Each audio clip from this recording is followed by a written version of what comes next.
Como o assunto que nos faz reunir aqui hoje é o empregado doméstico, eu achei conveniente, até por essa heterogeneidade de participantes, trazer alguns conceitos e algumas informações, e eu peço desculpa especialmente aos meus colegas advogados, que já são sobejamente conhecedores dessas leis, desses princípios, mas que, para que a gente uniformize aqui a compreensão de todos, é necessário que eu tenha que me reportar a isso. Então, os empregados domésticos são regidos pela Lei 5.859/72.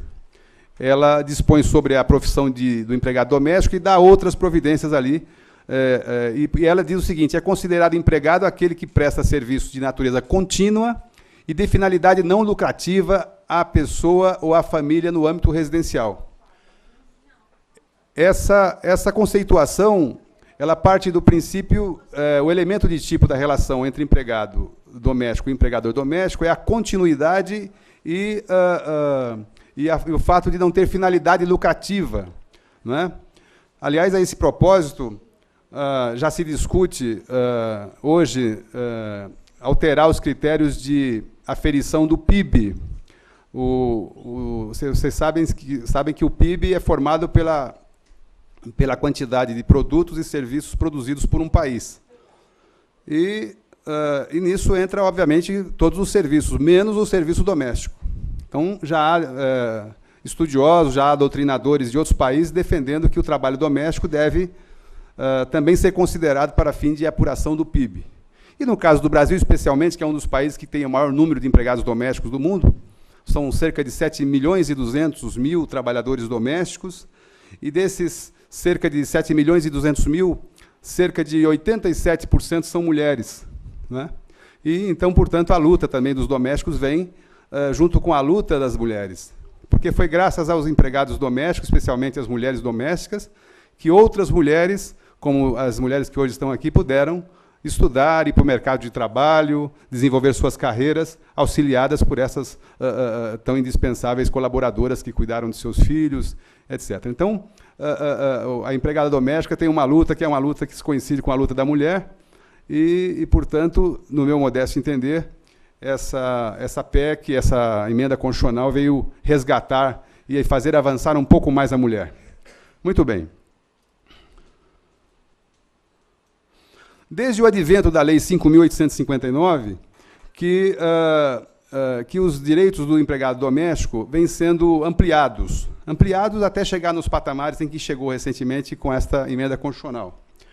O empregado doméstico que começou lá atrás com poucos direitos, ao longo desses anos, especialmente esses anos antes e depois da Constituição de 88, talvez embalados pela defasagem entre o direito do empregado urbano e o direito doméstico, foi fazendo conquistas paulatinas.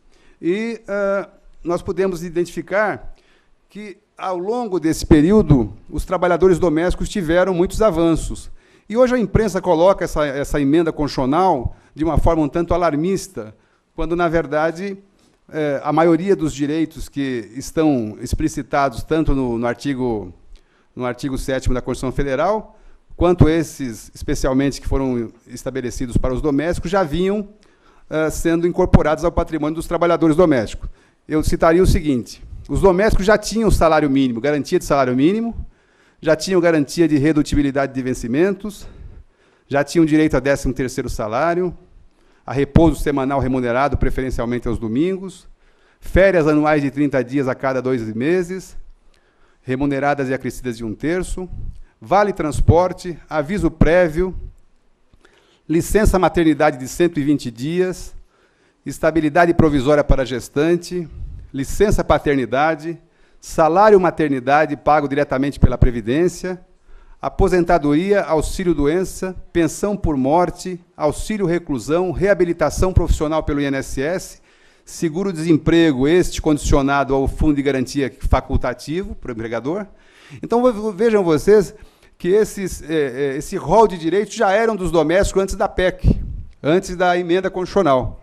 Portanto, não mudou muitas coisas, não mudaram, não foram tantos os pontos que se alterou com esta reforma. De modo que eu não vejo motivo para o alarmismo que a mídia, às vezes, leva as pessoas com a sua informação um pouco parcial.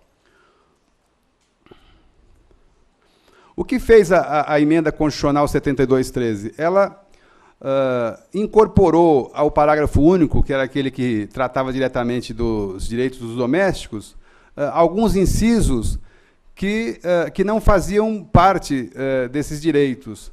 Mas nem por isso esses direitos não existiam antes. Então é muito importante dizer isso. E aí a PEC propôs, e a emenda foi aprovada, alguns direitos ela colocou como de aplicação imediata. E outros foi já de antemão estabelecido que serão direitos atendidas às condições estabelecidas em lei e observada a simplificação do cumprimento das obrigações tributárias principais e acessórias decorrentes das relações de trabalho e suas particularidades. E aí vem uma outra rol de direitos. E nesses direitos entra os que teriam aplicação imediata são salário mínimo, irredutibilidade de salário, garantia de salário, 13º salário. Veja que são direitos que já estavam lá atrás garantidos, né? Proteção do salário na forma da lei. Esse não era uma proteção explícita da Constituição, mas já era uma proteção que se dava ao salário, constituindo crime e retenção dolosa. Foi esse acréscimo que a Constituição trouxe. Duração do trabalho. Esse foi o mais significativo, talvez esse, juntamente com o Fundo de Garantia Obrigatório, o mais significativo direito incorporado ao patrimônio dos trabalhadores domésticos, que é a duração normal do trabalho, fixada em 8 horas diárias e 44 semanais, facultando compensação de horários, redução de jornada, mediante acordo ou convenção coletiva. E o intervalo intrajornada de 1 hora no mínimo ou 2 no máximo.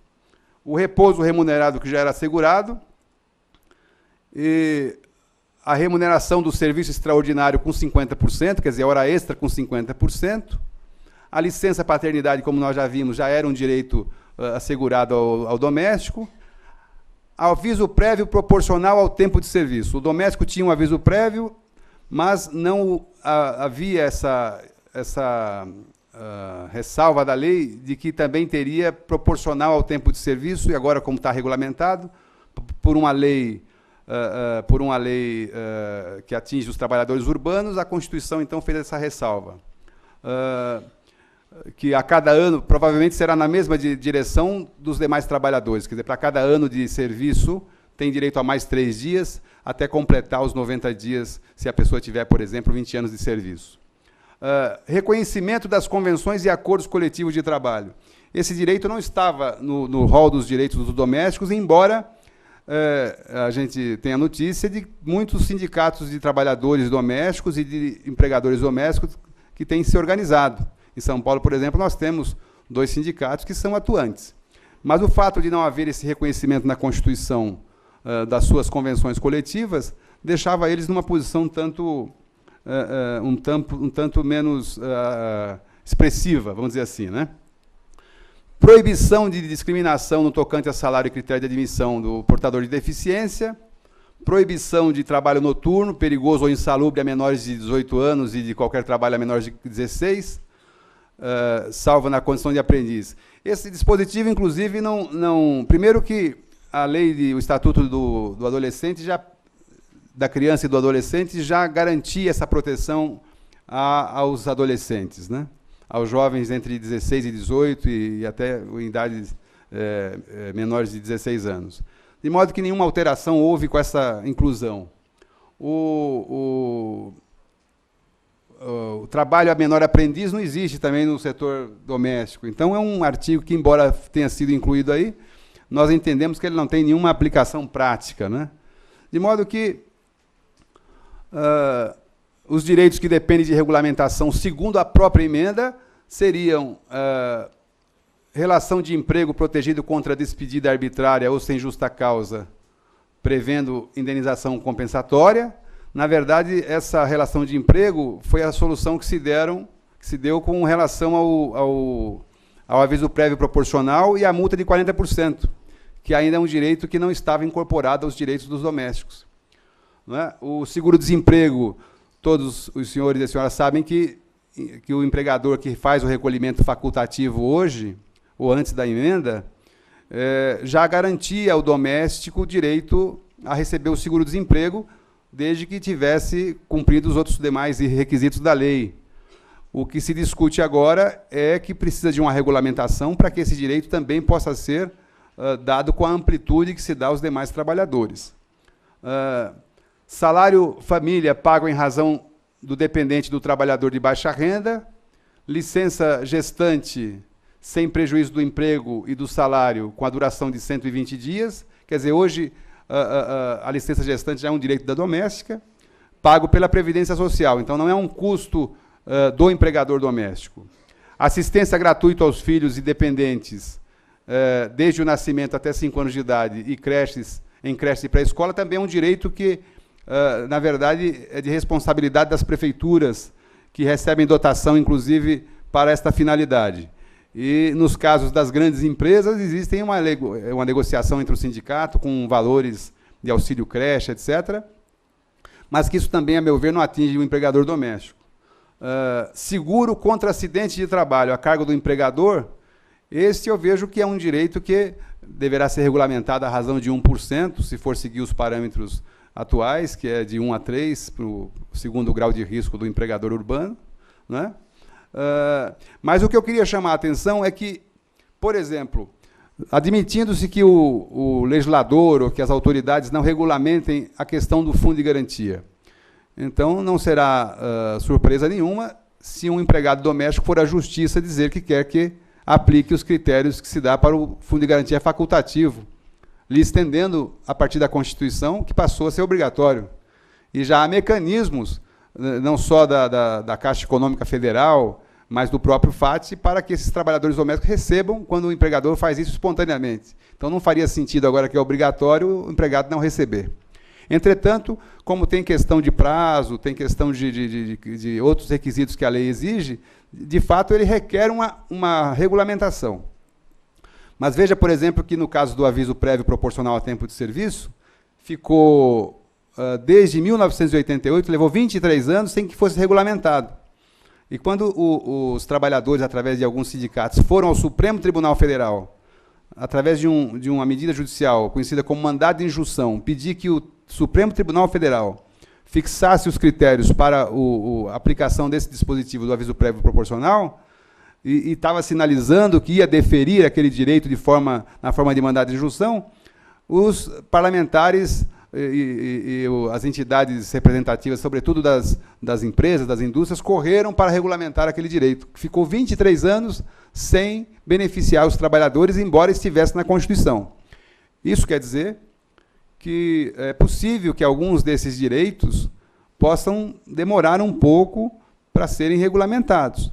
E talvez tenha que haver, por parte das entidades e dos partidos, vamos dizer, chamados progressistas, para que isso seja regulamentado também.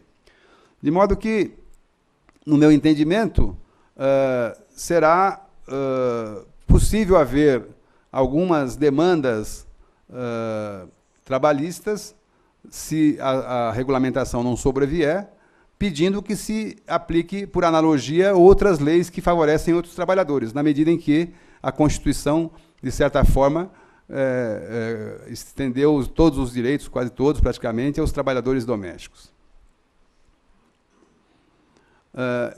O que nós consideramos que tem aplicação, portanto, imediata, é o limite de jornada de 8 horas diárias e 44 semanais, e o pagamento de horas extras com 50%. Entendo que há a possibilidade de se fazer o acordo de compensação ou um acordo de prorrogação. Às vezes, o empregador doméstico precisa de uma empregada 1 hora a mais por dia. A lei permite que ele faça um acordo, diga, olha, além do seu salário mensal, eu vou te incluir na sua remuneração 1 hora extra fixa por dia. A única ressalva que se faz nessas circunstâncias é que essa hora extra seja paga de forma destacada. Não pode se incorporar ao salário e se pagar de uma forma compressiva, porque a Justiça do Trabalho não aceita essa forma de pagamento. O olerite ou o recibo de pagamento, mesmo que ele seja feito de uma forma rudimentar, deve vir lá, salário tanto, horas extras realizadas no mês com 50% tanto, para evitar que tenha que se pagar isso 2 vezes. Então, esse acordo de compensação pode se fazer já na contratação, ou pode se dar num momento mais avançado da relação.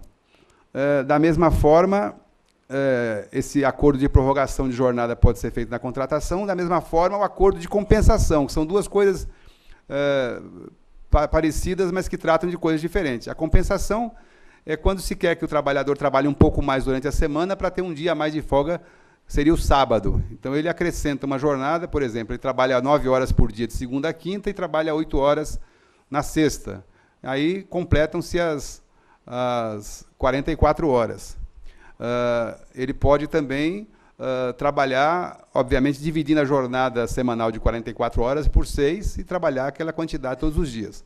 O horário de intervalo de 1 ou 2 horas, esse não conta na jornada. Então, se o empregador deseja que o empregado fique um pouco mais de tempo em razão de uma realidade que ele tenha de levar filho à escola, de fazer o jantar à noite e tal, ele pode dar um intervalo jornada maior, um horário de descanso maior, mas o limite é de 2 horas, por enquanto. Pode ser que numa negociação coletiva até se estenda essa possibilidade para 2 horas e meia ou 3, não sei. Mas, por enquanto, o que se respeita é, no mínimo, 1 hora para jornadas de 8 horas e, no máximo, 2 horas. Então, o empregado entra às 8 da manhã, trabalha, por exemplo, 4 horas, né, até meio-dia, tem 2 horas de almoço, retorna lá às 14 horas e fica mais 4 horas até às 18. Né? Então, isso é um outro mecanismo de acomodação que está dentro da lei, que não fere o direito do empregado e nem onera o empregador. De modo que, me parece que acordo de compensação de jornada e acordo de prorrogação de jornada serão instrumentos que serão muito utilizados nas relações. Né? Nós teremos também a questão da discussão sobre a prontidão, que eu acho que, como nós temos essa figura na CLT, aquele trabalhador que fica num ambiente de trabalho, embora sem trabalhar, mas à disposição, aguardando um comando do empregador, o cuidador de uma pessoa doente, de um idoso, de uma criança de colo, que demande cuidados, e a empregada tenha que dormir no mesmo quarto dessa criança para dar mamadeira, chupeta, trocar, etc., isso pode caracterizar uma situação de prontidão. Eu digo isso se nós imaginarmos uma analogia com alguns institutos da CLT. Não é? E como ao juiz não é dado deixar de apreciar o direito alegando que não tem lei própria, ele pode recorrer à analogia, aos princípios gerais de direito, aos costumes, e suprir isso, é possível ele fazer essa extensão. Nós sabemos que a CLT prevê no artigo 477 que o pagamento da rescisão tem que se dar em 10 dias, se não houver cumprimento de aviso, ou no primeiro dia posterior ao término do aviso. Isso é um dispositivo que só se aplica aos empregados urbanos por força do artigo 7º da CLT. Mas tive a oportunidade de haver decisões judiciais onde o juiz entendeu que aplicava esse artigo por analogia, porque entendia que se o empregador era obrigado a cumprir direitos do doméstico, ele também tinha que cumprir em algum prazo. E o prazo que ele resolveu considerar como razoável, o prazo que se assegura para os demais trabalhadores. Então, não é estranho um juiz pegar, a despeito da ressalva que tem na consolidação, que expressamente diz lá, os dispositivos dessa consolidação não se aplicam aos trabalhadores domésticos.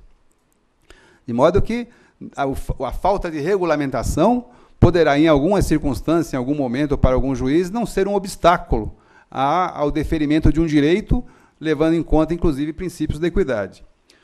A mesma coisa o adicional noturno.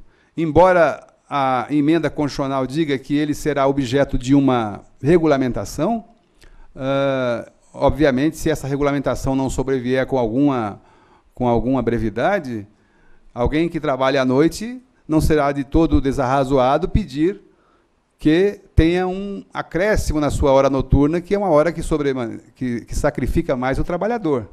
Isso é um princípio de conhecimento geral, não é nem jurídico. Quem trabalha à noite é mais demandado, é um esforço maior. sobretudo se trabalhar mesmo com atenção, não for o caso de ficar dormindo, esperando, eventualmente, uma criança chorar. De modo que eu acho que há essa possibilidade, e achei conveniente dizer também para os senhores, especialmente os advogados, às vezes estão em polos, obviamente, opostos, né? Vão defender o interesse de um empregador, aí dizem lá, a CLT não aplica. Aí vai defender o interesse do empregado, diz, olha, são todas concepções razoáveis. Um diz, olha, tem um sobre-esforço, tem um... Né? Aí o outro diz, olha, mas a Constituição não garantiu isso, ressalvou que tem que regulamentar. E se não tem regulamentação, não é devido. E também é razoável. Então, veja que o direito ele tem decisões que, às vezes, são antagônicas, e todas elas razoavelmente fundamentadas. Não é isso, doutor? De modo que o advogado não pode fazer uma alegação contrária à lei, no sentido de confrontar a lei, dizer algo que a lei já disse que é diferente, e, obviamente, as argumentações devem ser razoáveis, né? Bom, retenção do salário do empregado doméstico por parte do patrão passa a configurar crime. Torna-se obrigatória a atenção às normas de saúde, higiene e segurança.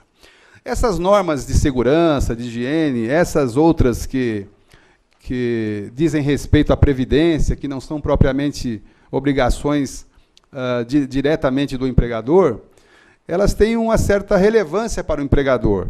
Porque, às vezes, o empregador, por exemplo, não registra o empregado. Ele não formaliza o contrato. Aí a empregada diz, olha, eu tenho direito a uma licença maternidade de 120 dias, mas como eu não fui registrada, não teve recolhimento, eu fui prejudicada, eu não recebi. E o que é que faz o juiz numa circunstância dessa? O juiz, por uma questão de um princípio que a gente chama de culpa extracontratual, né, ele diz, bom, o senhor não registrou, o senhor não era o senhor que tinha que pagar, mas o senhor não registrou e ela não recebeu, ela teve um prejuízo, então o senhor vai indenizá-la pelo valor. Então, indiretamente, o empregador responde por isso, se ele não cumprir a parte dele. De modo que o que é, em princípio, uma obrigação do poder público passa a se convolar numa obrigação do empregador. De modo que o ideal é que os empregadores procurem formalizar as relações e fazer os recolhimentos como deve ser feito. O mesmo com relação às normas de segurança. Alguém me perguntou outro dia, mas qual é o problema que circunstância que o empregado está correndo risco, ou depende de norma de segurança? Bom, o empregador mora no 15º andar de um edifício e põe a empregada para limpar a janela pelo lado de fora e não diz nada, acontece um acidente, ele vai responder por isso, né? Porque é possível, né? É possível. Então, quer dizer, tem situações que acabam atraindo a responsabilidade do empregador, e isso é importante destacar. Agora, tem surgido muitas dúvidas com relação à questão do critério de fixação da jornada, do controle da jornada de trabalho. A CLT tem um dispositivo específico para isso, que obriga os empregadores com mais de 10 empregados a manter controles de horários, né? Se ele tem menos de 10, já não tem esta obrigação. De modo que, como a gente dificilmente encontra um empregador doméstico com esse número de empregados, então, praticamente, essa situação, nem olhando do ponto de vista da analogia, se presta a exemplificar a situação do empregador doméstico. Mas, a contrário senso, se aplicarmos essa analogia, entenderemos que não haverá necessidade de fazer controle. Nós temos visto opinião de alguns juízes, até aí na imprensa, dizendo que não precisa fazer o controle, não mudou nada. Quer dizer, não ter controle não quer dizer não cumprir a jornada. Isso quer dizer que existe o princípio que a gente chama de ônus da prova. No caso do CPC, que a gente mais comumente aplica nesses casos em que não tem dispositivo próprio, o ônus da prova compete a quem alega, né? Mas quando o empregador, por exemplo, tem 10 empregados ou mais e não tem controle, então ele é que tem que provar que o empregado não faz as horas extras que está alegando que faz. De modo que o ideal seria realmente que todos pudessem ter algum tipo de controle. Nos prédios de apartamento, geralmente as portarias controlam o acesso. Nós temos o guarda da rua, que sabe a hora que chega, a hora que sai. Então, o mais importante na relação entre o empregado doméstico e o empregador é aquela relação cuja a boa-fé subjetiva, a boa-fé objetiva, a boa-fé subjacente das relações tem que ficar mais evidenciada, porque ela cuida da criança, cuida da alimentação, cuida da casa, é uma pessoa de muita confiança. Então, é preciso que os direitos dela também sejam respeitados e haja um equilíbrio, né? Dificilmente alguém vai alegar que pagou o que não pagou e não tem recibo, mas às vezes acontece, ou que fez horas extras que não fez. A regra não é esta, pelo menos na minha experiência de 30 anos como advogado trabalhista. Mas, se você tem um meio de saber, de controlar, etc., a jornada do seu empregado, é melhor que tenha. Outro dia eu vi um advogado dizendo, não, eu tenho uma fechadura eletrônica que tem senha, que gera lá um relatório da hora que entra e sai. Quer dizer, isso já é uma sofisticação. Mas é bom se estabelecer a rotina da casa e se anotar. Né? Olha, o seu horário é chegar aqui às 9h, aí quando der X horas você para fazer sua refeição, descansa, vai ver televisão, faça o que você quiser fazer nesse teu horário de descanso aí, e você encerra a sua jornada tal hora. Quer dizer, não permitir o empregador doméstico, o empregado fica ali sendo demandado, à disposição, porque isso fatalmente pode levar a uma situação, né, de ter que ser discutido num processo trabalhista.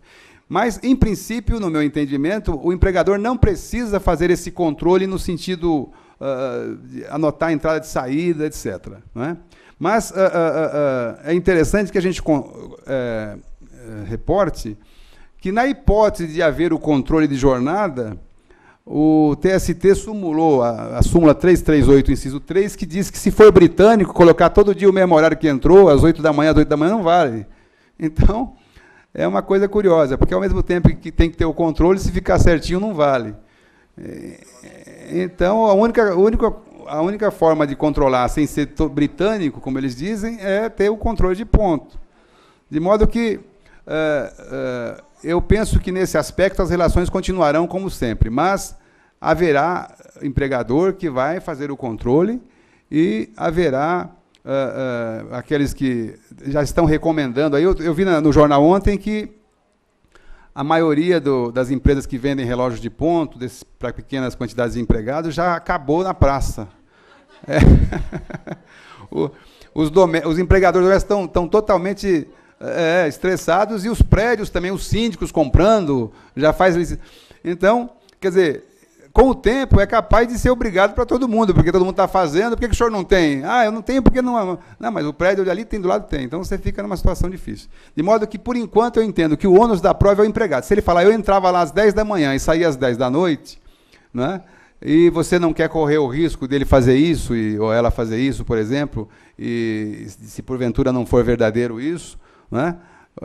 Se for verdadeiro, pague as horas, ou não permita que seja assim. Se não for verdadeiro, você vai passar por uma situação arriscada. De modo que a prova, o juiz pode aceitar a prova da forma mais ampla possível. Se a prova for lícita, então tem o porteiro, o vigilante da rua, o guarda da rua, tem o dono da banca de feira da esquina, fala, não, eu chegava lá, ela comprava na minha banca 6h30 da manhã. Então, tudo isso é meio de prova. De modo que ninguém vai deixar de provar a sua jornada, salvo em circunstâncias muito particulares. Portanto, eu penso que a saída é o respeito cotidiano aos limites que... Né, num dia que trabalhou um pouquinho mais, olha, amanhã você entra mais tarde, então anota aqui, porque é o elemento moral da relação. Bom, aqui no meio da nossa conversa vão surgindo alguns assuntos. Seguro-desemprego. Né, eu já disse que o empregado doméstico já tem seguro-desemprego. O empregador vai lá, faz o registro do empregado, faz o primeiro recolhimento na caixa, cadastra o empregado, se cadastra, E, a partir do primeiro momento que ele faz o primeiro recolhimento, ele não pode mais, mesmo eu estou falando da lei anterior ainda, ele não pode mais deixar de fazer o recolhimento, ele passou a se obrigar. Então, se demorar um tempo para vir essa regulamentação, o que faz o recolhimento de forma facultativa continua obrigado.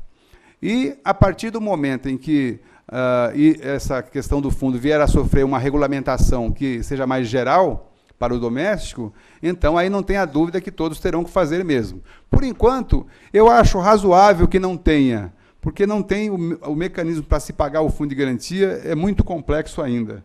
E se o governo não criar um simples aí do empregador doméstico, criando uma guia, um carnezinho que você põe lá um valor, um código e vai lá e paga no banco, ninguém vai pagar, ou muitos poucos vão pagar isso, só aqueles que talvez tenham um contador, né, que tenham um acesso a um advogado e tal, esses vão fazer, mas a massa de empregadores não vai conseguir se pôr em dia, mesmo desejando fazê-lo.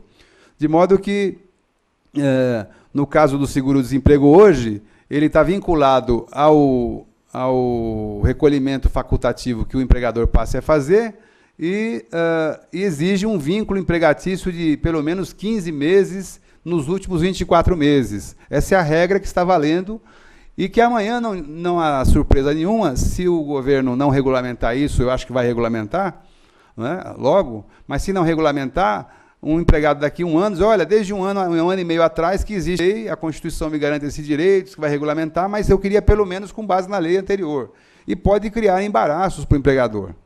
Embora o empregador estará sempre respaldado na letra da lei, que diz, olha, aqui está dizendo que vai ser regulamentado, e não foi ainda. Só que essas demandas acabam sobressaltando quem é chamado as barras da justiça, não é isso? Prescrição. Prescrição, durante muito tempo, teve muita discussão. A prescrição não é um direito, na verdade, ela retira um direito. Quer dizer, o empregado que deixar mais de 5 anos sem reclamar, perde o direito. Por isso que, talvez os senhores devem ter estranhado, que eles acrescentaram num parágrafo único, em favor dos domésticos, todos os direitos que antes haviam deixado de fora, embora tenha todos os incisos, né, do artigo 7º, mas deixaram deliberadamente de fora o inciso 29, se eu não me engano, que é justamente aquele que diz que todo trabalhador tem direito de ação, desde que o faça nos 5 anos, observado até 2 anos depois do fim do contrato. E eles não estenderam isso ao doméstico como direito, porque, na verdade, eu, na reflexão que fiz, não considerei, primeiro, isso um direito, e, segundo, que fala, no caput do artigo 7º, fala direito dos trabalhadores urbanos e rural. E eu também entendi que não há nada mais urbano do que empregado doméstico, né? Porque tem o rural, tem o outro urbano, ele trabalha numa casa, num ambiente, né? De modo que o legislador não entendeu razoável isso. Mas, durante muito tempo, havia discussões que tipo de regra que se aplicava ao doméstico no caso da prescrição. Chegou-se a se aplicar até o Código Civil, até prescrição de 10 anos. Mas hoje me parece que isso está devidamente pacificado, então a regra é a regra geral mesmo do artigo 7º, inciso 29, que trata da prescrição dos trabalhadores urbanos e rurais.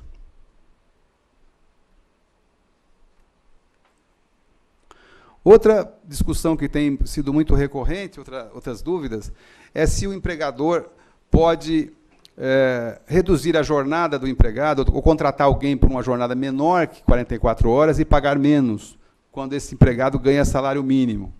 Não é? A OJ 358 da seção de decididos individuais do TST diz o seguinte, havendo contratação para cumprimento de jornada reduzida, inferior à previsão constitucional de 8 horas ou 44 semanais, é lícito o pagamento do piso salarial ou do salário mínimo proporcional ao tempo trabalhado. Né? E, obviamente, se há um pagamento proporcional, também haverá uma proporcionalidade nas férias. E a regra do artigo 130 da CLT, que disciplina as férias no contrato a tempo parcial, porque a CLT permite, não é? A CLT permite o tempo parcial, desde que o empregado requeira, não é? Justifique porque ele está querendo trabalhar menos, vai ganhar menos. Não é? E nos contratos novos permite essa contratação. Mas aí diz, aí tem uma regra, uma escala. Se o empregado trabalha 40 horas, ele tem tantos dias de férias a cada período de 12 meses de trabalho. Se ele trabalha 26 horas, vai indo. Então, depois vocês podem anotar e dar uma olhada no artigo 130 da CLT, que tem uma regra para quem trabalha menos, que os dias de férias também são menores, as quantidades, né? De modo que, no meu entendimento, como a Constituição teve como princípio a isonomia, será muito difícil não aceitar o trabalho a tempo parcial, que na Europa, Estados Unidos, eles chamam de part-time. Então, embora, se vocês forem consultar as decisões dos tribunais, vocês vão encontrar tribunais e decisões e emendas dizendo que, no caso do salário mínimo, não é possível reduzir proporcionalmente o salário no caso de jornada menor. E, antes dessa emenda constitucional, essa interpretação até tinha uma razão de ser, porque o empregado doméstico trabalha longe dos olhos da fiscalização, trabalha, às vezes, em condições muito difíceis e, às vezes, com nível de escolaridade muito baixo, e permitir que, a pretexto de pagar menos, porque o trabalhador está trabalhando menos horas, muitas pessoas pudessem ficar numa situação análoga à situação de escravo, sem ter possibilidade de fiscalização. Mas eu acho que, com o advento desta PEC, desta emenda constitucional, será muito difícil sonegar ao empregador essa possibilidade de pagar proporcionalmente as horas trabalhadas, até porque se criaria uma situação de injustiça numa empregada que trabalha 8 horas e ganha R$700, e a outra que trabalha 4 também ganhar o mesmo 700, porque a lei não permite que seja menos. De modo que, no meu entendimento, essa proporcionalidade será permitida. Eu fiz uma anotação aqui, porque é uma dúvida que sempre surge quando se trata de doméstico, que é a situação do diarista, mais comumente da diarista. Eu só registrei que o termo diarista ele pode ser aplicado a várias atividades feitas no âmbito doméstico. Então, o faxineiro, o folguista da empregada que faltou, o folguista do cuidador, o limpador de piscina, o tratador, o jardineiro, essas pessoas todas que trabalham sem uma vinculação contínua àquela residência. Na verdade, a figura do diarista a gente chama de trabalhador eventual. A nós nos causa um certo pudor de falar eventual para alguém que está toda segunda-feira na nossa casa, né? Ou segunda e quarta. E há algumas teorias que explicam o trabalho eventual. Então, por exemplo, a teoria da não fixação jurídica. O empregado trabalha numa empresa hoje, um dia para pintar a parede, outro dia ele vai num outro lugar, ele vai numa casa num dia, enfim, ele não se fixa a nenhum tipo de tomador dos seus serviços. Tem a teoria da não fixação, a teoria da descontinuidade e a teoria do evento, aquele que executa um evento. Então, o nosso legislador, para definir o doméstico, ele disse aquele que presta trabalho contínuo no âmbito da residência. Então, ele utilizou a teoria da descontinuidade no sentido inverso para definir o empregado doméstico. Obviamente, aquele que não trabalha continuamente não é empregado, é tratado como autônomo. O que acontece na prática é que os tribunais têm tido decisões muito diferentes. Eu já vi jurisprudência considerando que quem trabalha um dia certo, determinado, que tem horário para começar e para terminar ao final de um período longo de 1 ano, 2, é um empregado, porque tem aquela obrigação. Mas o que ficou mais comum, mais convencional, é que um diarista que vai 2 dias por semana não teria vínculo empregatício. Mas nós encontramos decisões do Tribunal Superior do Trabalho dizendo que também 3 dias também não tem vínculo. Eu não encontrei nenhuma de 4 dias ainda, mas De modo que eu me lembro sempre do que o meu professor dizia, que com a jurisprudência você prova que o Papa está agora jogando bolinha de gude na Praça da Sé. Porque cada um diz uma coisa e você fica ali com aquela espada sobre a cabeça, você que depende de uma decisão, de uma segurança jurídica. De modo que considerar que alguém que vai 2 dias em sua residência não tem vínculo empregatício ainda é tido como razoável. Eu acho, entretanto, que nós temos a situação dos trabalhadores avulsos, que trabalham nos portos, descarregando navios e carregando navios, são os estivadores, que são considerados trabalhadores avulsos, e para eles a Constituição reservou os mesmos direitos dos trabalhadores, dos demais trabalhadores. E criou algumas regras para poder fazer valer isto. Antigamente era o sindicato que geria essa mão de obra. Depois eles criaram as organizações gestoras de mão de obra. Então o armador paga o dinheiro para essa entidade, ela rateia entre aqueles que descarregam o navio, só que uma parte vai para o fundo de garantia deles, uma parte vai para o INSS, e eles passaram a ter uma proteção social.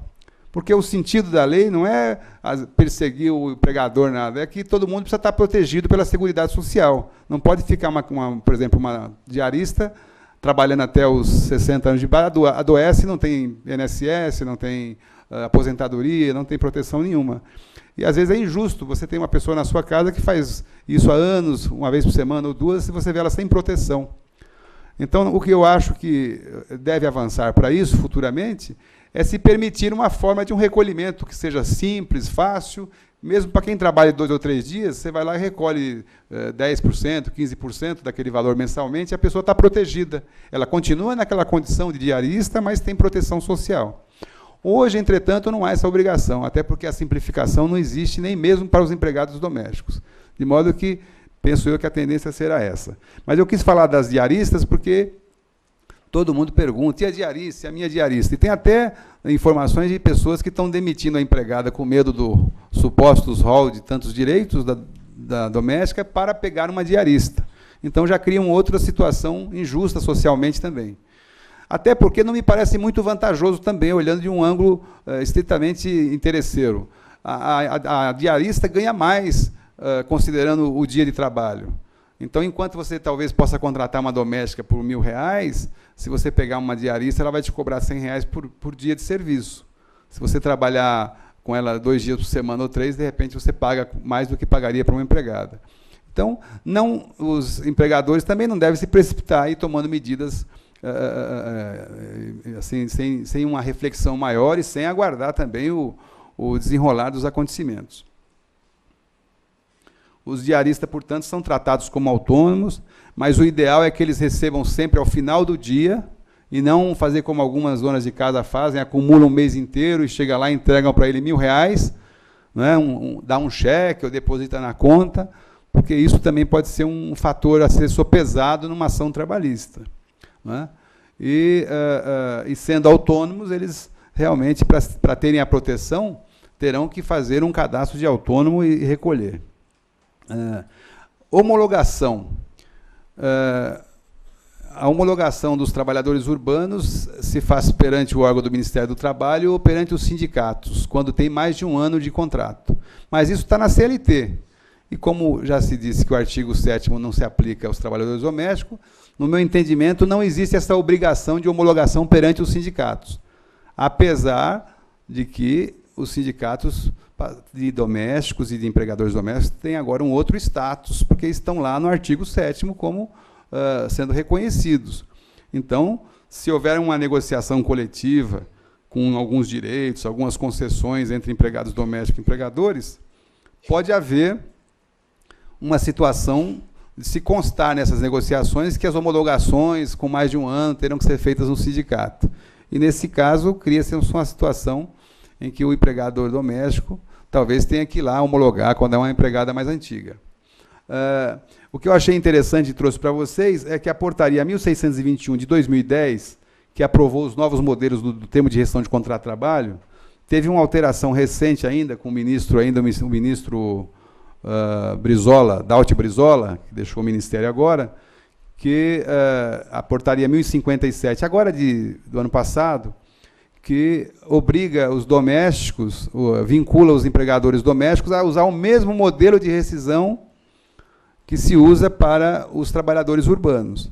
Então, a portaria cria uma série de obrigações lá, mas que, a meu juízo, não atingem o empregador doméstico, a relação de doméstico, mas dá essa ressalva.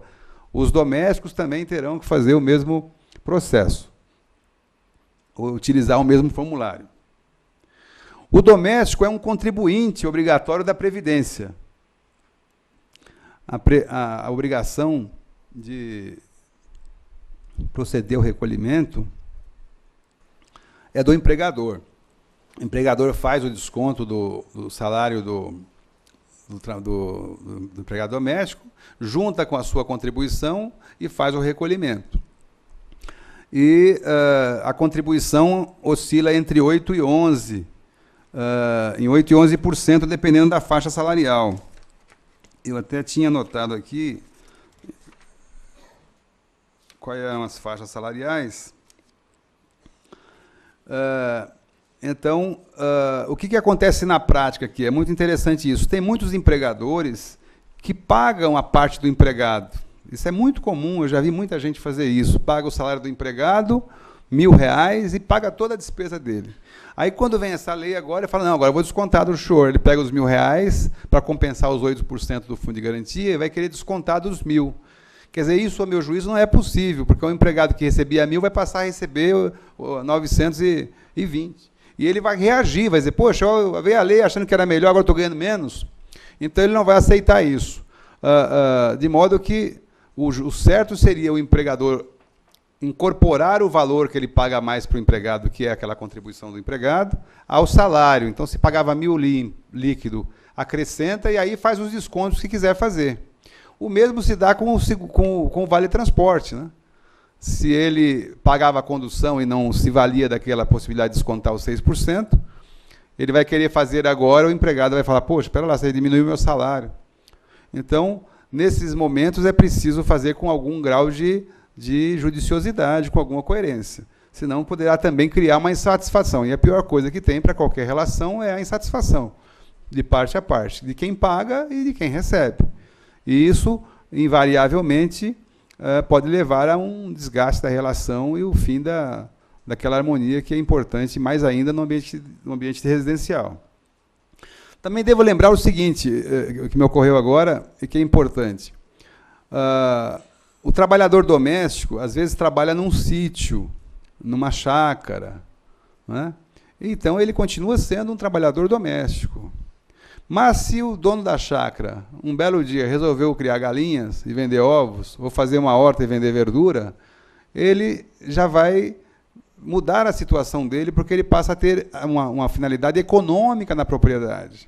Eu já vi processos de senhoras que fazia salgadinhos para fora e a empregada foi lá na justiça pedir tudo que tinha direito, porque ela vendia para os bares, salgadinhos, coxinhas e tal, e a pessoa tem uma surpresa, porque aí perde a ação e não considerava aquilo, não contava com aquela situação, e fica em situação difícil. Então, dizer também que se a pessoa trabalha em casa, a empregada ajuda numa relação profissional, costura para fora, ou qualquer coisa do tipo, tem que tomar muito cuidado, porque são situações, assim, vamos dizer, ambíguas, que, quando são levadas à justiça, muitas vezes são resolvidas desfavoravelmente ao empregador.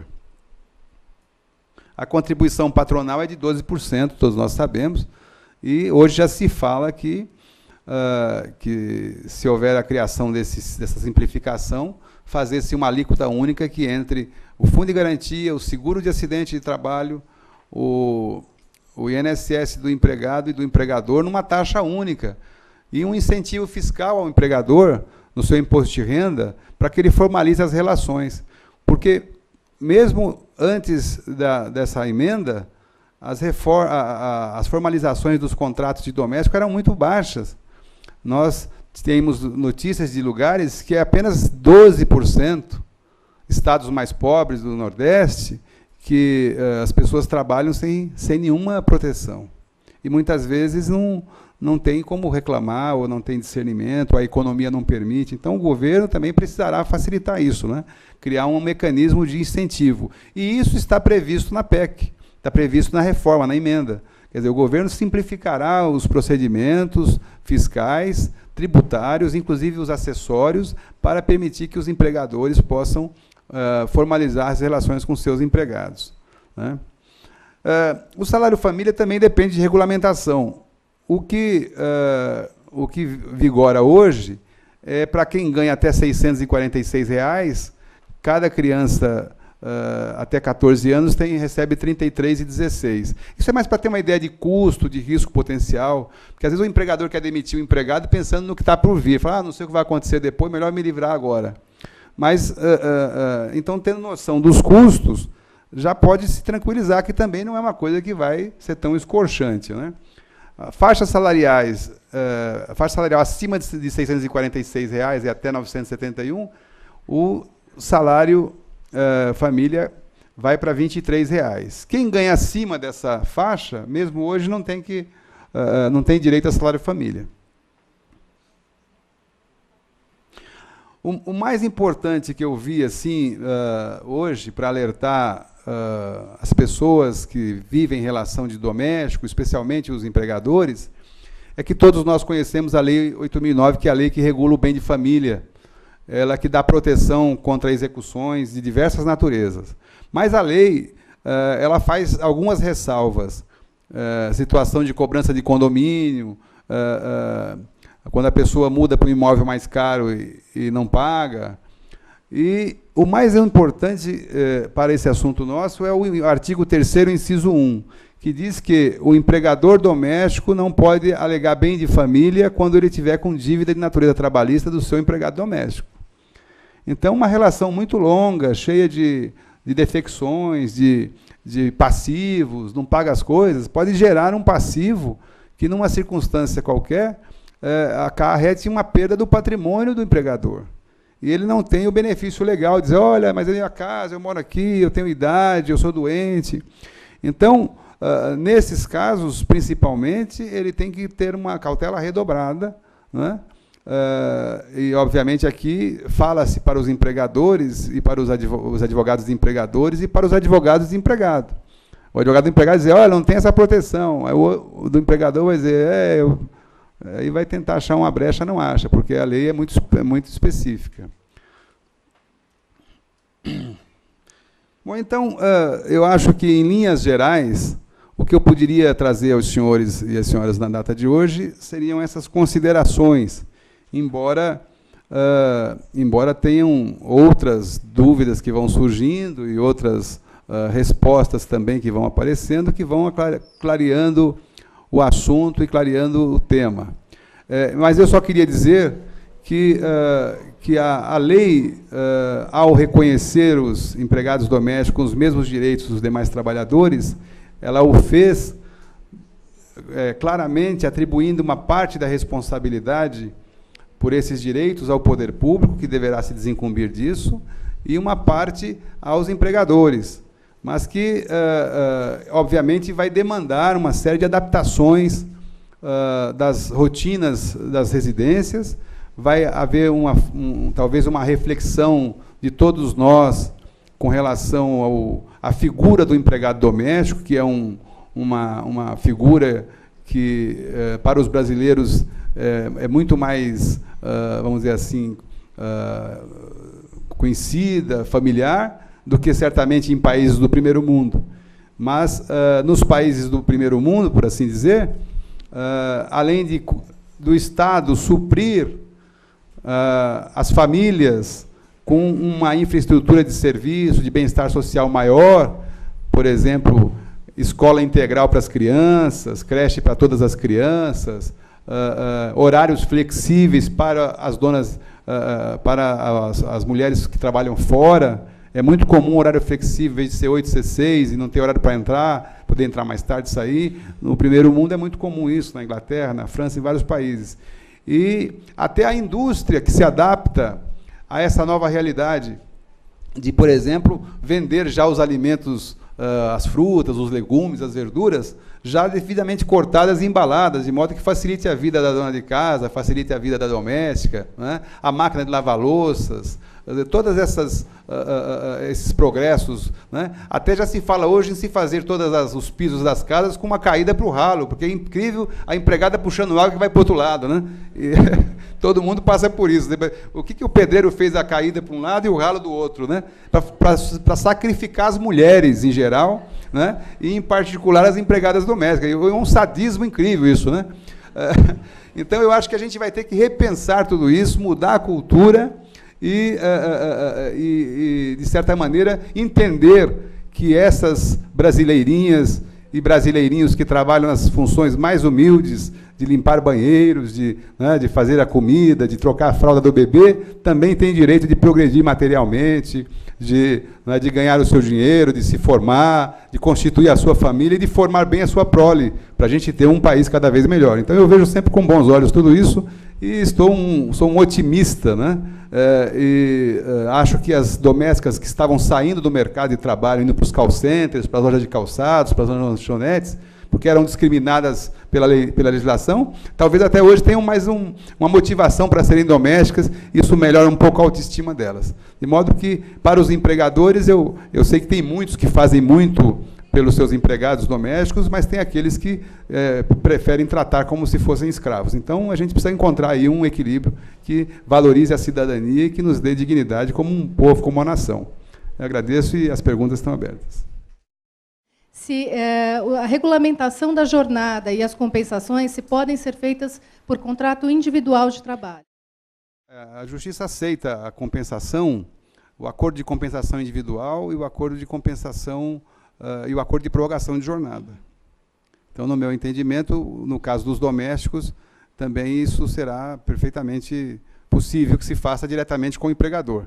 Okay. O que está para ser regulamentado em acordos e convenções coletivas, me parece que são aquelas situações que refugem um pouco do que é o ordinário. Por exemplo, se amanhã ou depois os dois sindicatos se reunirem em determinado local e entenderem que uma empregada pode entrar às 7 da manhã e depois, a meio-dia, sair e voltar às 3 da tarde, me parece que, pela garantia constitucional do reconhecimento, o direito ao reconhecimento dessas negociações, será razoável, né? Quer dizer, o que hoje não se aceita 3 horas de intervalo para o almoço, justamente porque o empregador doméstico, às vezes, precisa que aquela pessoa esteja lá na hora que o filho chega da escola. E ela prefere que a pessoa fique com aquele horário livre, né? E em contrapartida, ela saia um pouco mais tarde. Aí me parece que é um caso de negociação coletiva. O que também, a sua pergunta me remeteu também a dizer o seguinte, que aqueles empregados, aquelas empregadas que dormem no emprego, e que nós não falamos aqui, porque são tantas as situações que tem na casuística, né? O empregador deve tomar o cuidado de ter um local adequado para o empregado doméstico dormir.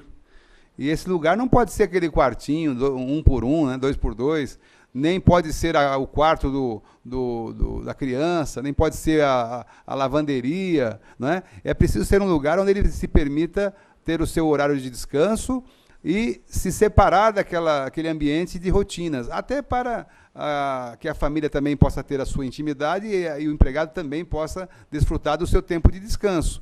Porque se o empregado fica no mesmo ambiente, está vendo televisão, o garoto comendo pipoca fala assim, ô Rosa, vai lá, pega um suco para mim. E aí isso vai até meia-noite. Então, quer dizer, é uma situação injusta, porque a pessoa fica ali subjugada pela relação, não pode dizer não pode criar um embaraço e não pode descansar. Então, as regras têm que ser bem claras e as condições de cumprimento das regras também. Poderia ser feito um contrato de compensação, sendo que as trabalhariam 7 dias e descansariam 7 também? Essa jornada de mais de 8 horas, 44 semanais, com horas extras além de 2 diárias, será, se não for regulamentada por uma lei posteriormente, ou se não for objeto de uma negociação coletiva, criando essa possibilidade, muitos empregadores vão se ver em situação difícil. Talvez o melhor seja ter empregados que trabalhem com uma rotina mais ajustável aos ditames da lei. Um contrato poderia ser feito com 8 horas, em que pese ela trabalhar, digamos, 6 horas ou 5 horas, Isso aí poderia ser usado como uma forma de compensação também posteriormente? Se discute aí se é possível fazer banco de horas de empregado doméstico. Banco de horas, em regra, mesmo no setor do trabalhador urbano, é uma coisa muito complicada e difícil de controlar e tudo. No âmbito doméstico será a mesma coisa, eu imagino. Mas, de qualquer forma, qualquer negociação que refoja aos parâmetros que a lei dá, só pode ser por negociação coletiva. Individualmente, o empregado não pode aumentar o horário de intervalo dele para 2h30, ele não pode aumentar o limite de horas extras de mais de 2 horas por dia. Né? Então, esses são os limites. Isso é que é a proteção legal. Né? Como é que ficariam os empregados caseiros com os empregadores que não têm como controlar o horário deles? Me parece que já tem entendimento da justiça com relação que o fato de ser caseiro não lhe dá direito a receber hora extra enquanto está dormindo, mas eu não vejo isso como um problema. Eu acho que o fundamental é disciplinar a relação o mais claro possível, né? Mormente porque é uma relação que se dá, muitas vezes, longe do olhar do empregador, e às vezes acontece do caseiro trabalhar para você e fazer serviço na chácara ao lado, não é isso? Então, é bom definir bem as regras e, a partir disso, cobrar também que as coisas se deem conforme o que está escrito. Né? O que o senhor tem a dizer sobre o entendimento de que essas alterações só valem para contratos novos? Em primeiro lugar, a sua pergunta é muito importante porque ela já nos faz alertar que os direitos que foram incorporados agora não colhem as situações passadas. Isso é primeiro para tranquilizar todo mundo. Até aqui está todo mundo tranquilo. No meu entendimento, essas normas são de ordem pública, então elas têm aplicação imediata. Elas têm aplicação imediata naquilo em que é possível ter aplicação imediata. Por exemplo, a emenda constitucional, conquanto tenha já uma situação de regularidade nos fundos de garantia facultativos, são cerca de 700 mil trabalhadores nessas condições hoje, se eu não me engano, esses trabalhadores já têm esse direito e já existem mecanismos para se recolher o fundo de garantia e já tem disciplina para o seguro-desemprego nesses casos. Com a emenda constitucional, ao deferir o fundo de garantia, diz expressamente que ele depende de uma regulamentação, o princípio da segurança jurídica não permitirá que se cobre do empregador doméstico essa obrigação antes de sobrevir essa regulamentação. Isso é a primeira coisa. Mas isso não quer dizer que não vá colher as situações já estabelecidas. Obviamente, a regra será o fundo de garantia, a partir desta data, etc., deverá se recolher assim, etc., com uma ampla campanha de divulgação, para todo mundo saber os meios, saber como faz. Né? O trabalhador que tiver o seu fundo de garantia, etc., vai ter direito ao seguro-desemprego, se for demitido sem justa causa. Então, o Ministério do Trabalho, a Previdência, já estão com grupos de estudos, o ministro já fez um grupo para regulamentar muitas coisas. E, obviamente, só faz sentido que esses direitos se incorporem se colher as situações que existem, não é? Não se pode deferir esses direitos só para os contratos novos. Né? Agora, no meu entendimento, o direito é de todos os trabalhadores que estão com contratos vigentes, mas a partir do momento em que a lei deixar muito claro como é que cada um pode se colocar de forma a que não seja uma desobediência civil. Porque hoje essa legislação foi aprovada, a jornada de trabalho de 8 horas, para mim, eu acho que é imediata, eu acho que todos devem se preocupar. Ser imediata não quer dizer que uma situação não vá se ajustando daqui 1 mês, daqui 2, né? Eu acho que ela vai tender a isso. Mas direitos como fundo de garantia, direitos como a multa de 40%, tudo isso vai depender, sobretudo, porque ninguém pode cumprir a lei. Mesmo que alguém quisesse aqui cumprir a lei agora, não teria condições de fazê-lo, no sentido que o legislador constituinte, aí, vamos dizer, que alterou, o Congresso Nacional alterou, no sentido que ele alterou, não é possível cumprir. Então, não vai deixar de fora os contratos, a meu ver, de jeito nenhum. Vai dar condições de cumprimento. Vai dizer, olha, tem um prazo, como foi agora a questão do ponto, né? Do registro de ponto, tem um prazo para as pessoas cumprirem, porque ninguém quer viver descumprindo a lei. Eu não conheço ninguém que queira viver descumprindo a lei. As pessoas querem cumprir, sobretudo quando está em risco o seu patrimônio. Né? De modo que ninguém vai deixar que uma lei mal esclarecida, mal explicada, mal regulamentada, possa botar em risco, porque isso aí, obviamente, vai criar um clamor. Eu acho que ninguém vai deixar isso acontecer, e as entidades dos advogados, especialmente interessadas nisso, vai trabalhar para que isso seja aclarado com a devida prontidão. Como é que vai ficar no caso da babá que viaja com a família para tomar conta? Porque ela fica à disposição, seria o artigo 4º, está à disposição da família. Como é que ficaria a remuneração? Família que tem essa realidade de viajar com a babá, a meu juízo, vai ter que encontrar um jeito de remunerá-la, porque o trabalho é considerado tempo à disposição do empregador. Se ela tiver à disposição, ela estará numa situação de trabalho.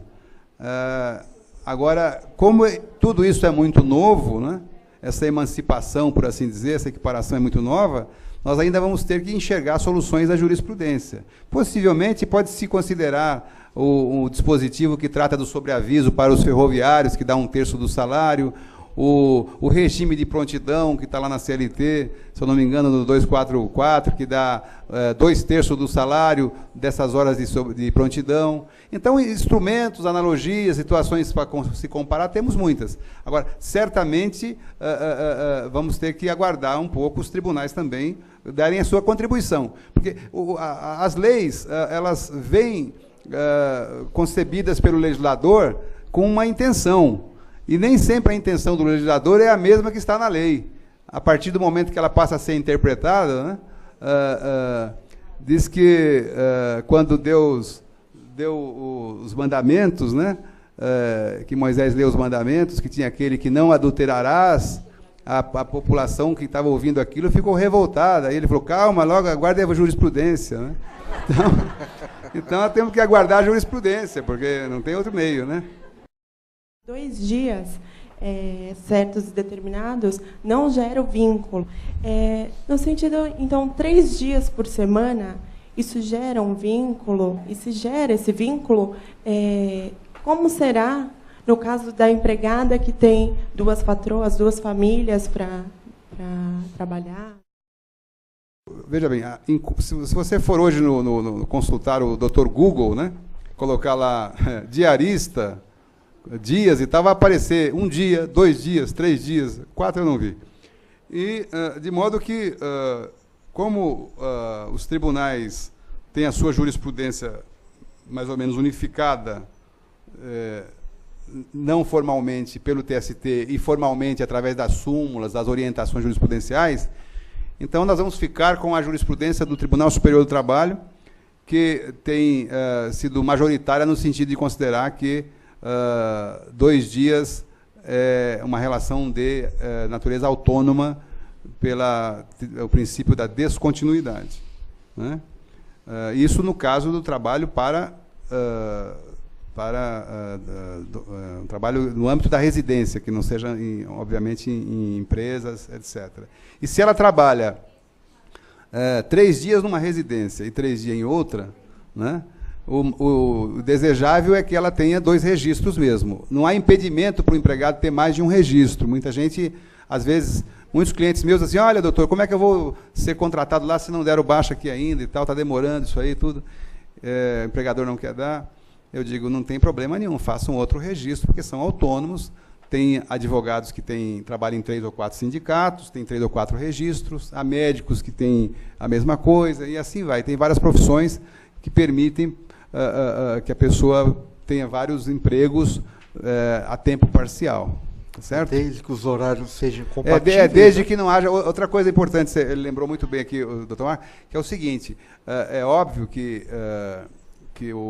por exemplo, no setor público, há um acúmulo que eles chamam de acúmulo legal, que é poder trabalhar na prefeitura e no Estado, desde que o acúmulo, que os horários sejam compatíveis. No setor privado, também se desejaria que os horários fossem compatíveis. Aliás, tem um dispositivo na CLT que permite que o empregado trabalhe durante as férias se ele estiver trabalhando em cumprimento de um contrato anterior que ele tinha de emprego, que ele pega férias num local, mas não pegou no outro e trabalha. Mas se ele não tiver, não pode. Então, se os dois patrões se entenderem, souberem ou não se opuserem a isso, não tem problema, ela pode ter até registro de 2 dias em 3 lugares diferentes, e recebendo um salário mínimo em cada um. Né? No fim das contas, aquele recolhimento dela se soma, e se ela quedar-se doente, ela vai receber a remuneração dela com base no salário de contribuição que ela fez. O salário de benefício dela será a base dessa média desses 3 salários. Tá certo? Eu sei que podemos distribuir de algumas maneiras as 44 horas durante a semana. Certo. A minha dúvida é a seguinte: se eu posso sobrecarregar o sábado e deixar a segunda-feira com menor carga horária? Não tem problema nenhum. O que você tem que assegurar à sua empregada, à sua colaboradora, numa situação dessas, é que ela não fique mais do que 10 horas trabalhando por dia. Sim. E que não ultrapasse as 44 horas semanais, e que também tenha o seu intervalo de descanso. E que também, entre uma jornada e outra, ela não tenha menos que 11 horas. Ela não pode sair às 10 horas da noite de um dia e no outro dia voltar às 6 da manhã. Certo, obrigada. Não, o domingo é o descanso semanal remunerado. Pela Lei 605/49, né, o descanso semanal remunerado deve ser preferencialmente aos domingos. Em atividades que não é possível ser aos domingos, pelo menos tem que ter um domingo por mês. Não é? Então, essa é a regra. E assim os feriados também. Né? Se o empregado trabalhou na semana anterior integralmente, não teve falta nem atraso, ele tem direito a receber o domingo e o feriado daquela semana. Se ele atrasou, não chegou, perde o direito à remuneração daquele dia. Essa é a regra da lei. Obrigada. Eu gostaria de saber se, da mesma forma como foram definidas agora as horas extras, se é possível, no caso do empregado que não cumpre as 8 horas diárias, a gente descontar. Por exemplo, a pessoa foi contratada para trabalhar 8 horas por dia, mas não tem serviço na casa para 8 horas completas. Há um princípio que não permite essas alterações prejudiciais ao empregado. Né? Ele tem que ter também a certeza de que ele tem um salário X, que ele vai receber. Né? Se ele está à disposição e você não tem o que dar a ele para fazer, ele não pode ter a redução do salário dele por causa disso. Vamos supor que essa pessoa, então, trabalhe 7 horas em regra. Se, por exemplo, ela for solicitada para trabalhar às 8, eu precisaria pagar mais salário por conta dessa 1 hora ou não? Se a pessoa, desde o primeiro dia que ela foi trabalhar, ela só trabalhava 7 horas, ou só trabalhava 40 horas semanais, em um determinado momento você resolveu dizer, não, agora você vai trabalhar 8, ela pode dizer, espera um pouquinho, você está alterando o meu contrato, porque desde que eu trabalho aqui só trabalho 7 horas. Isso é uma alteração prejudicial, porque presume que aquelas cláusulas que são reiteradas no trato contínuo da relação se incorporam ao contrato de trabalho. A não ser que você deixe claramente para ela assim, olha, seu horário é de segunda a sexta tal, no sábado tal. E aí quando chega na sexta-feira, fala, vou te liberar amanhã, mas o teu horário é esse. Isso não quer dizer que eu estou... Quer dizer, são excepcionalidades. Senão, se habitualmente ela não trabalha aos sábados, você quer que ela trabalhe, diz, mas não foi isso que nós combinamos. Mas não foi assim, não, eu nunca trabalhei sábado.